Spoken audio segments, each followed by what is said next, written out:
And on Sabasaba Day, 7th of July, 1990,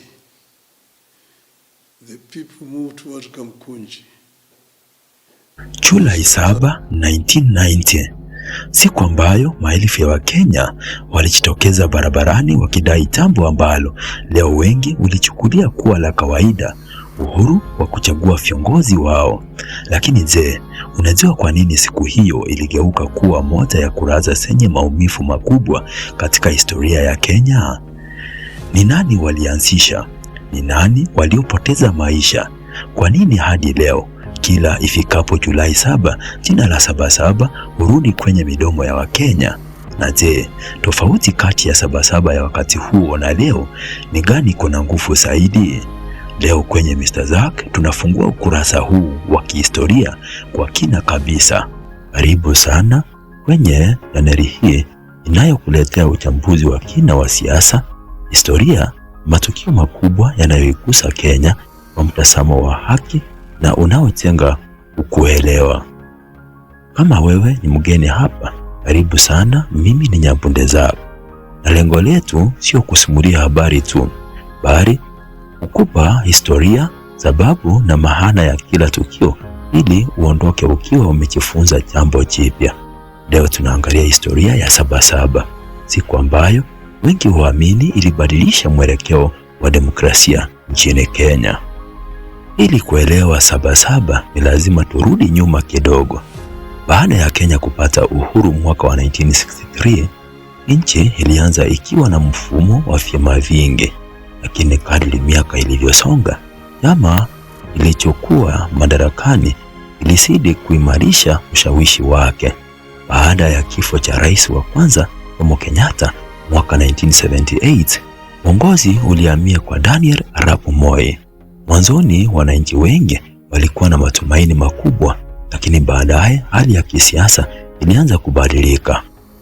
Mwaka wa 1982, baada ya jaribio la mapinduzi alishindwa, serikali ilichukua hatua kali zaidi ya kuimarisha usalama wa udhibiti wa kisiasa.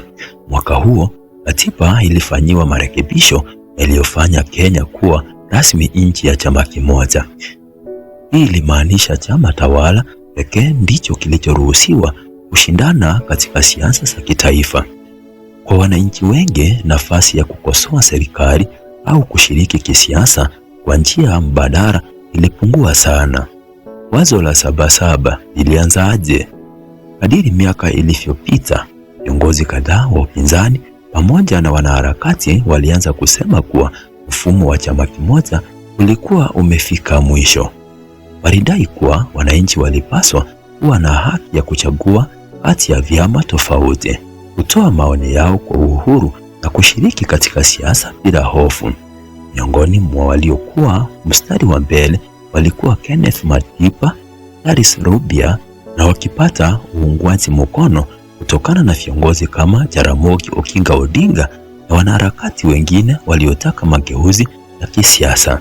Hawa hawakuwa wakitaka kuipindua serikali kwa nguvu. Kilichokuwa kikisisitizwa ni kufunguliwa kwa nafasi na demokrasia na kurejeshwa kwa mfumo wa vyama vingi.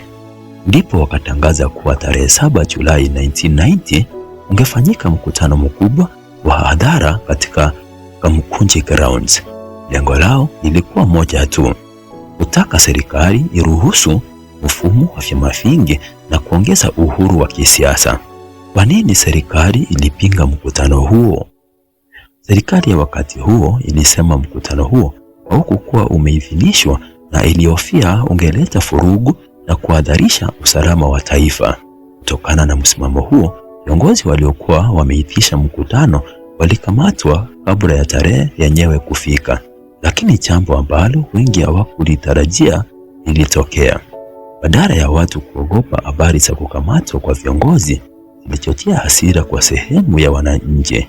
Watu wengi waliona kuwa sauti zao zilikuwa zimezimwa, hivyo wakaamua kujitokeza hata bila viongozi wao kuwepo.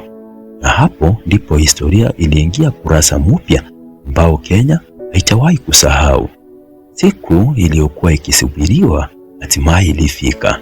Ilikuwa ni Julai 7, 1990. Asubuhi na mapema, licha ya tahadhari kutoka serikali na kukamatwa kwa baadhi ya viongozi, walikuwa wameitisha mkutano.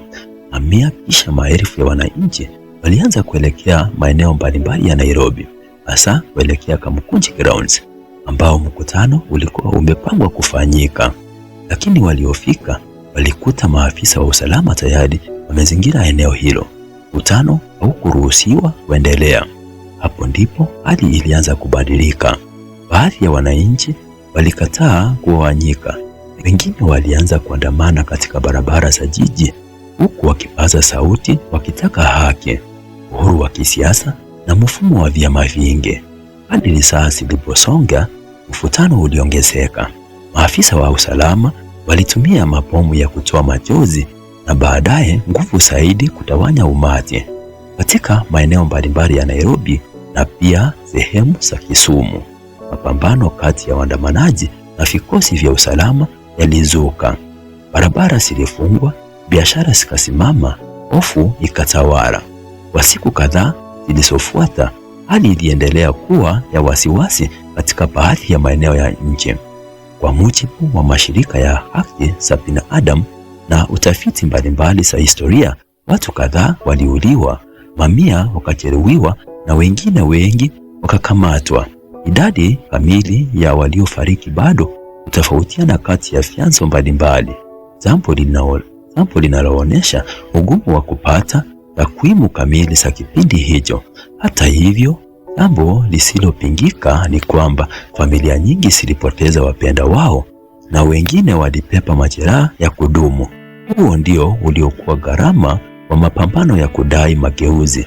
Lakini swali kubwa ni hili: je, serikali ilifanikiwa kuzima kilio cha wananchi? Jibu ni hapana. Baada ya kuzima harakati, matukio ya Sabasaba yalifuta macho ya dunia kuelekea Kenya.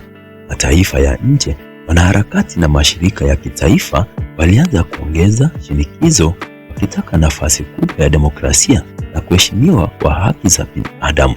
Ndani ya Kenya pia, watu wengi waliokuwa kimya walipata ujasiri wa kuzungumza. Viongozi wa dini, wanasheria, wanafunzi wa vyuo vikuu na makundi ya kiraia waliendelea kusukuma ajenda ya mageuzi.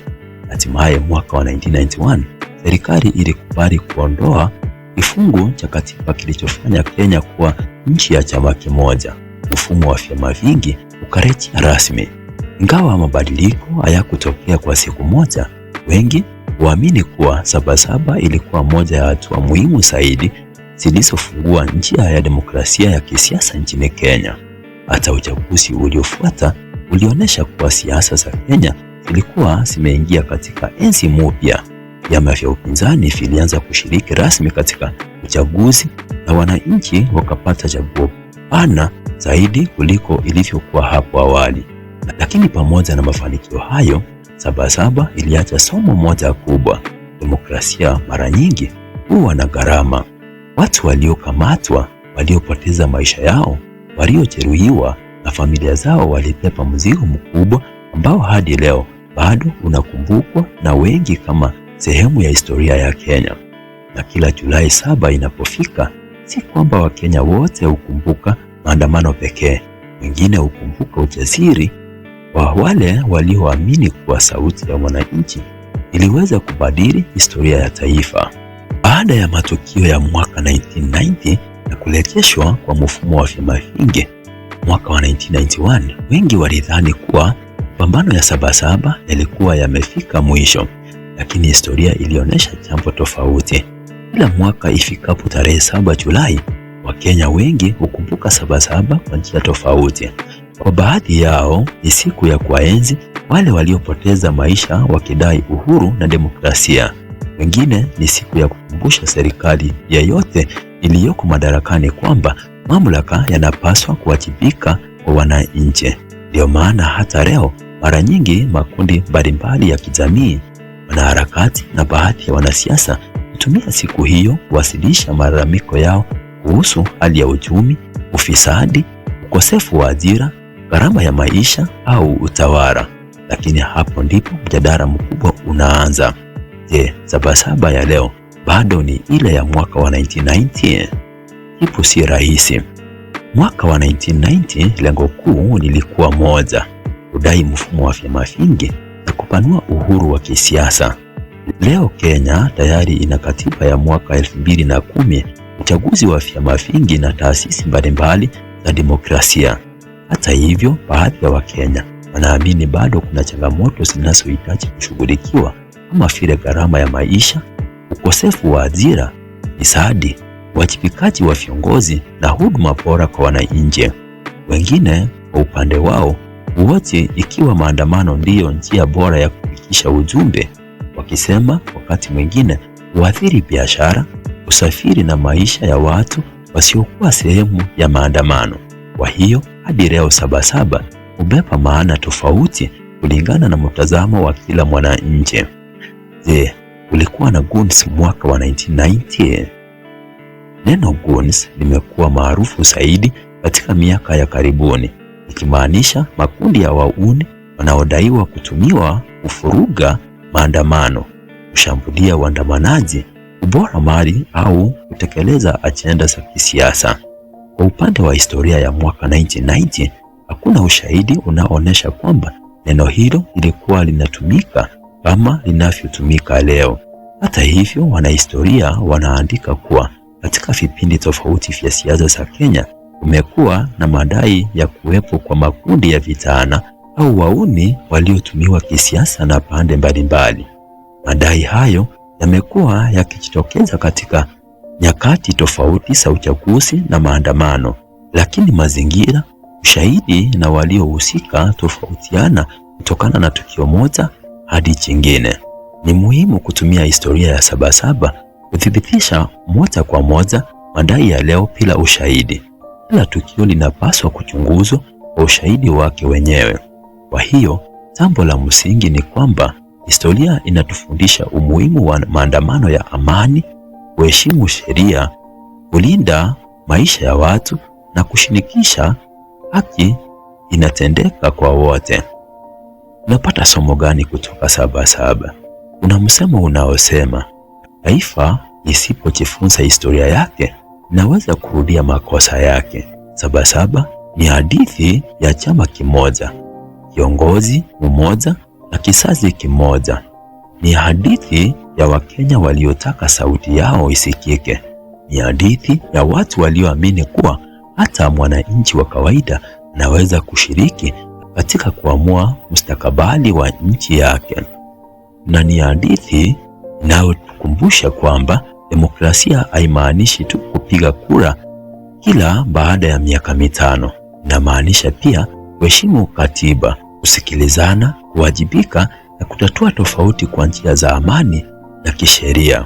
Labda ndiyo maana zaidi ya miaka 30 baadaye, jina Sabasaba bado linaendelea kuishi, si kwa sababu ya tarehe pekee, bali kwa sababu ya historia iliyoandikwa siku hiyo. Na hapo ndipo tunahitimisha documentary yetu ya leo. Je, wewe unaionaje historia ya Sabasaba?